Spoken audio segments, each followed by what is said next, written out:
If you try to control the variety of situations that may pop up in your face tomorrow morning, all that'll happen is you will become a very limited life. You would step out into the world and do whatever that needs to be done only if you have an assurance, no matter what you walk into, you will not lose yourself. You will walk full stride, otherwise you'll only be a half a step. Most human beings are half steps because the fear of suffering. If this happens, what'll happen to me? If that happens, what'll happen to me?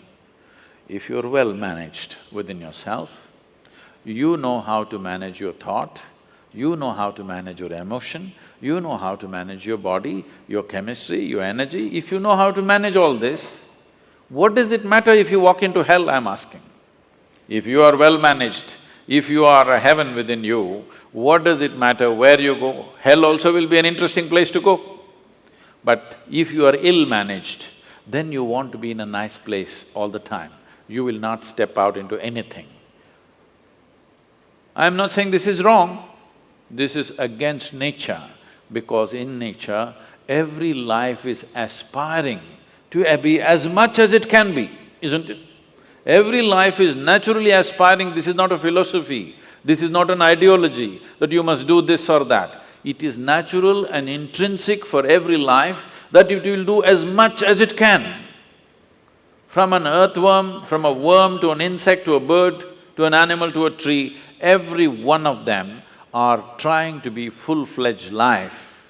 If you go against this simply because of the fear of suffering, then all possibilities of exploring the nature of being human, the tremendous immensity of being human is just lost upon humanity. Today, you will see this everywhere. When people say, I am only human, they are talking about the limitations of being human. They are not talking about the possibilities of being human, isn't it? If we are the most intelligent species on the planet, if we are the most capable species on the planet, should we be talking about our possibilities or should we be talking about our limitations? Whenever anybody writes or says, oh, we are human, they're always referring to their limitations, never to the possibilities of being human. This is because the most fundamental things have not been taught in our education systems, how to handle your thought and your emotion. Your psychological drama has gone out of control. It's a badly directed drama, believe me. If it was a well-directed drama, you would take it to the conclusion that you want, isn't it? Because it's a badly directed drama, just about anybody can take charge of it. Who is the director of your psychological drama? Just about anybody, isn't it? Anybody can make it into a tragedy. The reason why people have not even learned to manage their thought and emotion. By the time you're 10, you should have learnt it. At 60, people still don't know how to manage their thought and emotion. They're standing up like ghosts in their life. They don't need anybody's help. They can go on endlessly creating suffering for themselves. Now, suppose you did not know how… you have normal hands and you do not know how to use it. What would you call yourself? No, you tell yourself, don't tell me, it's okay. Whatever you think, if you have a normal process of mental faculty and you do not know how to use it, it means the same thing, yes or no? Does it mean the same thing or no? You don't have a normal hand, then you can't use it, that's different. We will look at you compassionately. But you have a normal hand and you don't know how to use it. Whatever word you use to call yourself, don't tell me, but the same thing goes if you don't know how to use your thought and emotion towards your well-being, isn't it? Because ill-managed, because the fundamentals of life are not grasped. What is the nature of my existence? If you don't know this, how do you manage it? Only if you grasp the nature of something, then you learn to manage it, isn't it?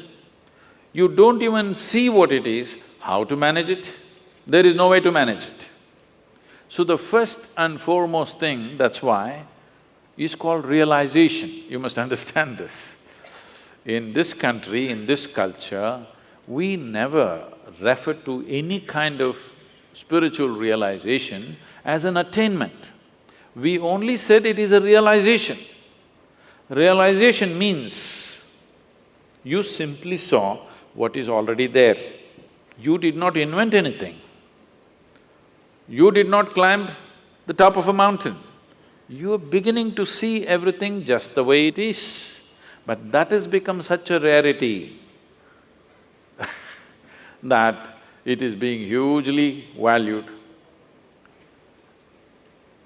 Someone was asking me 3 days ago, I was in Kerala, "Sadhguru, you seem to know everything." I said, "See, there is only one thing I know. I know this one thing from its origin to its ultimate." I said, "I know only one thing, and what are you clapping your hands for?" I know only this one thing. But because the nature of human experience is such, you know everything only through this one, isn't it?